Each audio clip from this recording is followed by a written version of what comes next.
Good morning, welcome back to the channel. In this adventure I've taken a little trip over onto the east coast to one of my absolute all-time favourite places, Bempton Cliffs.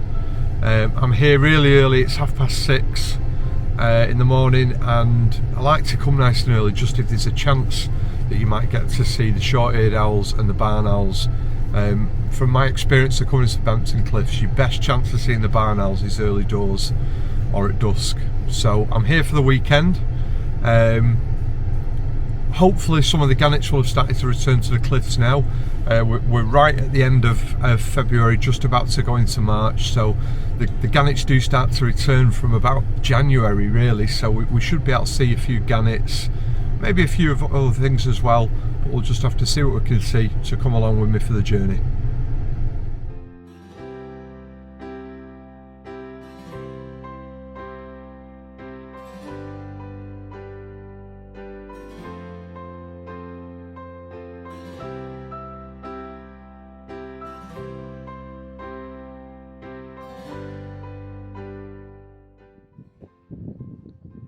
So I'm just walking down to the cliffs. It's amazing, RSPB Bempton Cliffs. It's a really well kept reserve. All the paths are perfect, not muddy at all, no need for welly boots here or anything like that. It's lovely. And I'm being treated this morning. I am being treated to an absolutely spectacular sunrise. So I'm going to turn the camera around. I'm going to show you what it's starting off and looking out to be, and you can enjoy it with me.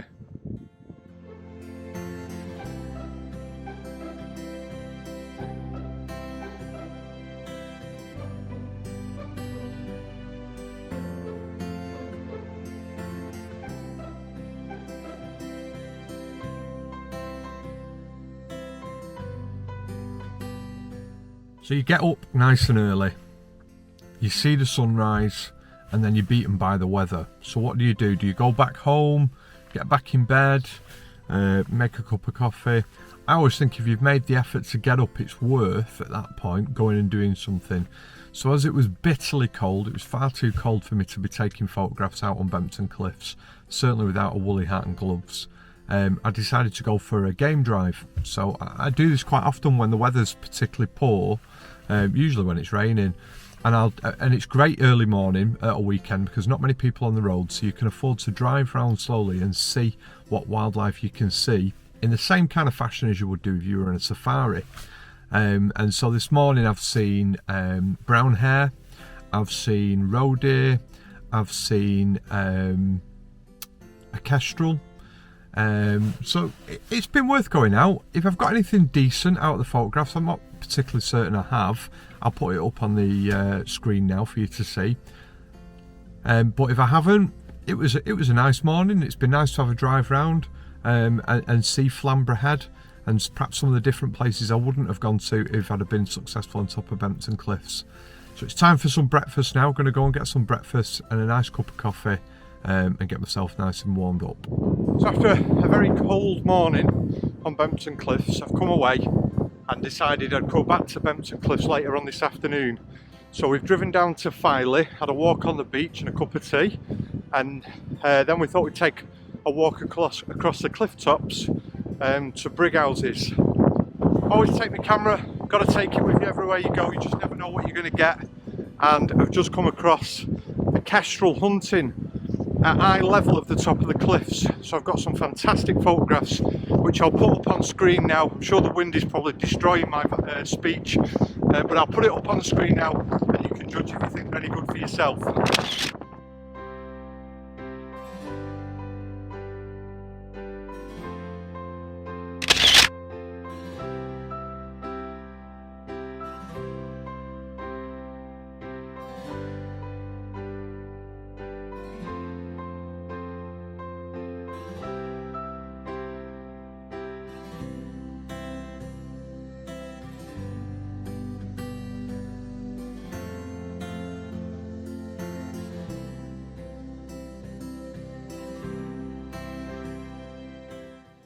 So what I'm trying to achieve here is we've got some fulmars and they're circling back across the cliffs, and below them is a huge amount of breaking waves. I'm trying to get some photographs of the Fulmar, the breaking waves in the background to kind of show a bird in its habitat shot.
So if you're ever in Filey, it is definitely worth the walk all the way out to Brig Point.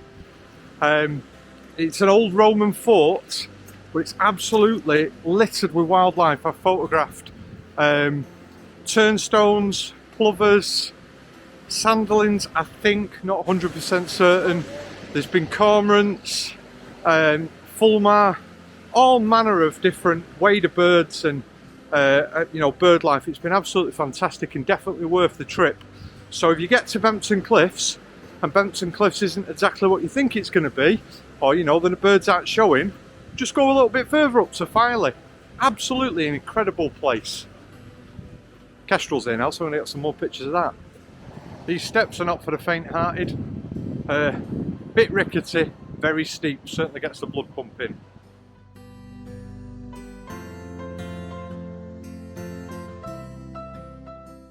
So back for the second morning, a little bit later than anticipated. But we had a couple of tip-offs last night that Jubilee platform is where the Peregrine has been showing. I know the wind is going to destroy my audio, so I'm going to be quick. So hopefully we're going to nip down to Jubilee platform and see if we can catch a glimpse of the Peregrine before going back and getting some breakfast. It is freezing again this morning. So here at Jubilee Corner, I'll turn the camera on a minute so you can have a look. This is the furthest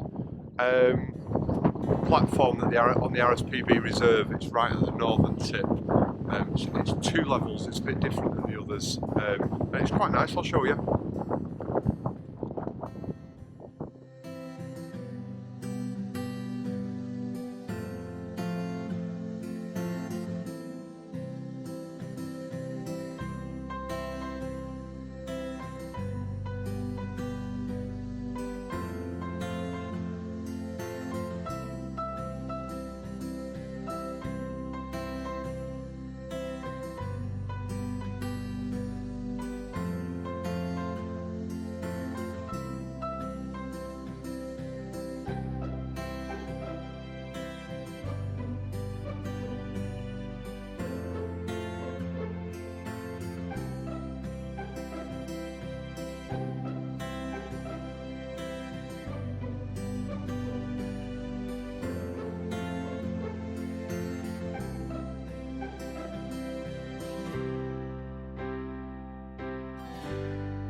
So we've come up to Jubilee Corner, and wildlife is wildlife, isn't it? There is no sign of the peregrine. Been here for probably about half an hour now. But it's still beautiful. Bempton Cliffs, I've never been to Bempton Cliffs and not seen something. You know, there is, on the cliff edge now, we've got guillemot, we've got razorbill, we've got fulmar, we've got kittiwakes, and we've got gannets. So, you know, there's plenty to see on the cliff. And what I always find is there's always a drama unfolding on the cliffs, at Bempton Cliffs. You know, there's always something happening. So whether it be gannets jockeying for position on a ledge, or whether it be fulmar coming in to take their roost and mistime it and then have to do another loop. You know, you can spend hours watching and watching and watching. And then when you get here further into the spring, because it's not really mad busy now, but you get here in the spring and it's absolutely teeming with wildlife. You know, that all the cliff tops are filled with gannets as they're trying to pluck the grass to line their nests with. It's just absolutely an incredible place to come. So if you've not been to Bempton Cliffs, get it on your bucket list and get here. It's fantastic. And just like that, it does a flyby. The peregrine just showed. It went right across. I was videoing some gannets at the time, which you've probably already seen in the video. I just caught out the corner of my eye that the peregrine going across. So I changed my settings, got a grab shot. It's a record shot. I'll put it up on screen. It's nothing more than a record shot, but I've seen it. And you know, we've got the what we came for. I was hoping for a photograph on a perch, but we've at least got something. So back in the car now. After being out there this morning. I always think that when you go out to take photographs, you should always go out with a plan.